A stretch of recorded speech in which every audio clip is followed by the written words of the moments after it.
agamanya lain gitu. Jadi maka apa yang maksud Ahlus Sunnah? Yang banyak definisi. Tapi yang paling pas rasanya wallahu alam adalah humus sahabatu radhiyallahu anhum. Mereka Ahlus Sunnah itu adalah para sahabat.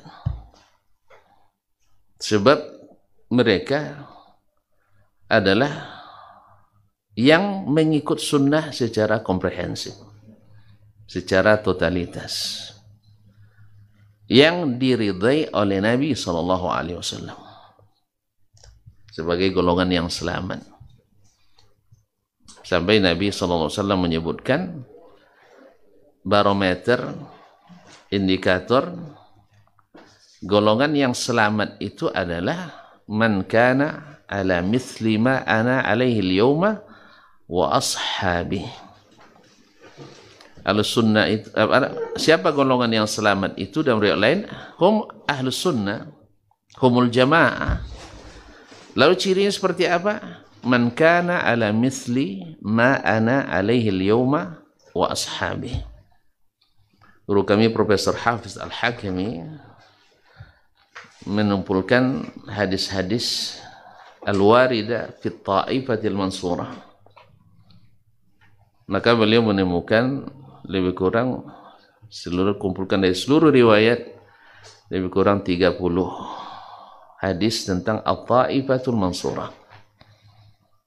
22 sahih, 5 hasan dan selebihnya dhaif. Berarti sebagian besarnya sahih. Kemudian tentang al-firqatin najiyah, karena ada firqah najiyah, ada ta'ifatu al-mansurah.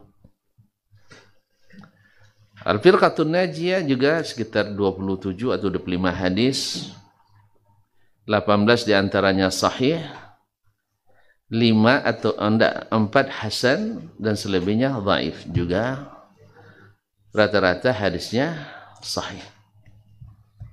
Dan dari seluruh riwayat itu, karena memang memahami hadis itu harus dikumpulkan semua riwayatnya, semua lafaznya, karena sebagian merupakan dengan makna, sebagian merupakan mukhtasar.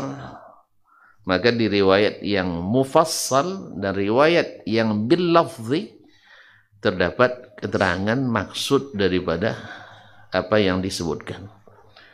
Maka rata-rata riwayat menyebutkan at-ta'ifatul mansurah wal firqatun najiyah bermuara pada man kana ala mithli ma ana alaihi al-yawma wa ashabi, yaitu orang yang beragamanya seperti saya dan para sahabat saya hari ini. Dia sebutkan hari ini di masa Nabi masih hidup, yaitu di masa diajar atau di generasi Nabi alaihissalam.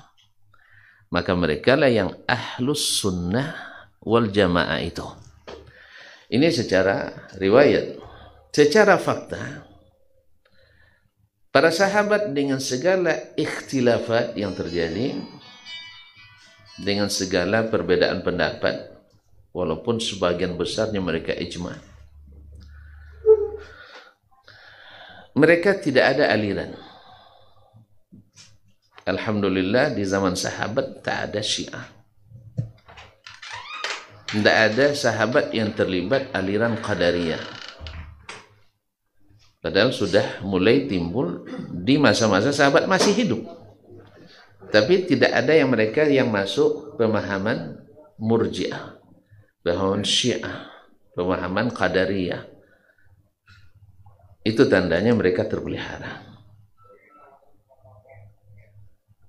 Oleh demikian, maka definisi yang paling pas untuk menyebut siapa Ahlus Sunnah, mereka adalah as-sahabatu radhiyallahu ta'ala anhum ajma'in. Kemudian berarti terhenti sampai di situ, karena Ahlus Sunnah kan ada terus sampai akhir masa kan. Bahkan setelah umat berpecah pun Ahlus Sunnah tetap eksis. Dalam hadis al-ta'ifatul mansurah tadi, dalam hadis al-firqatun najiyah, bahwa akan terpecah umat menjadi 73 golongan.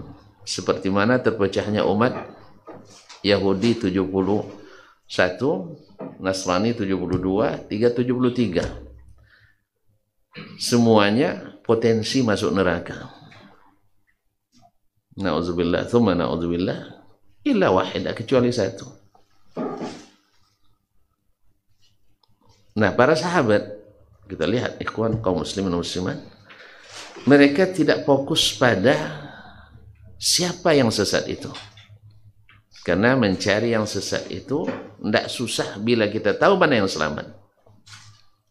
Bila kita tahu mana jalan selamat, jalan sesat mudah diketahui. Tapi kalau sibuk mencari golongan ini sesat, golongan ini sesat, akhirnya lupa kita jalan selamat. Maka yang ditanya oleh sahabat, siapa yang selamat itu ya Rasulullah? Lalu Nabi jawab dengan jawaban tadi dengan berbagai lafaznya, tapi yang paling banyak adalah man kana ala mithli ma ana alaihi al-yawma wa ashabi. Sebagian riwayatnya mengatakan humul jamaah. Sebagian mengatakan hum ala sunnah. Tapi yang paling umum riwayatnya adalah man kana ala mithli ma ana alaihi al-yawma wa ashabi. Ini ibarat pepatah Arab mengatakan qata'a Khuzaimatu lisana kulli khatib. Ini perkataan ini memutus atau memotong lisan segala ahli retorika. Ya, ketika dikatakan al-sunnah itu siapa? Ya sahabat Nabi SAW dan yang mengikuti mereka dengan sempurna, dengan sebenar-benarnya. Makanya berkata walladzina taba'uhum bi ihsan, mengikuti mereka dengan ihsan. Kalau ihsan itu ya sempurna ikutnya, tidak hanya ikut secara teori tapi dalam aplikasi berbeda. Tapi ikut teori dan aplikasi. Kadang-kadang ikut secara teori tapi di luar ada modifikasi. Ini tidak ikut sempurna, tidak ikut dengan baik. Ini mengikut dengan baik. Ma'asyarul kiram dirahmati Allah. Jadi dari judul At-Talaqqi wal Istidlal antara ahli sunnah wal mubtadi'ah. Nah, kalau kita sudah tahu manhajnya atau siapa ahli sunnah dan tahu kita manhajnya, seluruh manhaj yang lain yang di luar itu akan kita mudah deteksi.